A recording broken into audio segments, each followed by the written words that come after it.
voulais vous dire qu'on est vraiment très heureux d'être toute l'équipe de l'atelier architecte avec vous ce soir. C'est toujours un moment émouvant d'arriver à la fin d'un long processus, comme vous l'avez signalé. Pour ce qui nous concerne, le processus a commencé fin 2016 par les premières études. Études qui ont duré, je m'approche des micros, je n'en ai pas trop l'habitude.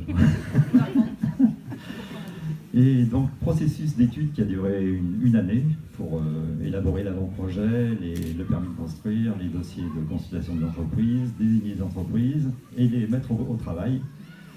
C'est donc fin 2017 que ce chantier a démarré concrètement sur l'année 2018. Je voulais vous faire un petit bond en arrière quand même, parce que c'est pas tout à fait une nouvelle école, puisque 85% des surfaces bâties préexistaient. Et l'extension représente donc 15% de la surface totale qui est de l'ordre de 2200 m². Et j'ai une pensée pour les architectes qui, il y a 32 ans, je crois que c'est Lapernon et Camille Maigne, qui, il y a 32 ans, étaient peut-être devant des Philésiens, des élus, à se dire quelle belle école nous avons et quel bel outil pour l'avenir. Alors, c'est toujours bien de remettre les choses dans leur contexte, parce que si cette école, la Plaine, était comme elle était avant que nous n'intervenions, c'est aussi parce que c'était un fait marquant que de sortir des écoles conventionnelles, répétitives, qui n'avaient pas une grande qualité de vie, mais qui étaient fonctionnelles. Et à ce moment-là, dans ces années 80, le processus était plutôt de faire des écoles qui s'ouvrent à la lumière, qui soient déstructurées, qui sortent de ce que l'on connaissait des écoles de l'époque. Et effectivement, ça a donné, tout le monde, pour ceux qui connaissent ce bâti, ça a donné une école qui finalement était très complexe, de par sa forme, de par son organisation, de par les matériaux utilisés. Et donc, comme nous sommes arrivés en 2016 pour reprendre ce projet et avec un nouveau programme, notre premier travail, ça a été de ramener un petit peu de cohérence dans l'ensemble du bâti, aussi bien sur la partie existante que sur l'extension, de redonner une lisibilité fonctionnelle.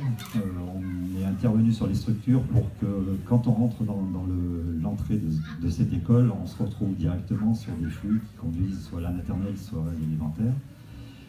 Et puis un travail bien sûr plus technique sur les performances thermiques de ce bâtiment, qui était un petit peu ancien. Donc on a eu là à faire un travail sur l'enveloppe du bâtiment, qui était très importante.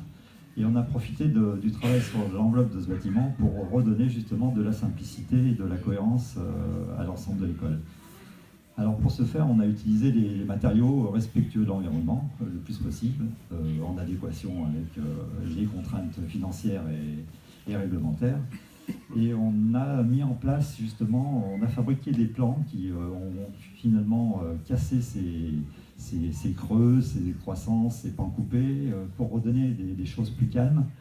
Et on a utilisé un matériau sur tout le rez-de-chaussée qui est un matériau en fibre ciment, qui est un matériau très naturel, qui a des qualités de résistance, d'esthétique aussi. Ce côté un petit peu minéral en rapport aussi au séminaire, qui est donc, le bâti environnement est assez minéral aussi.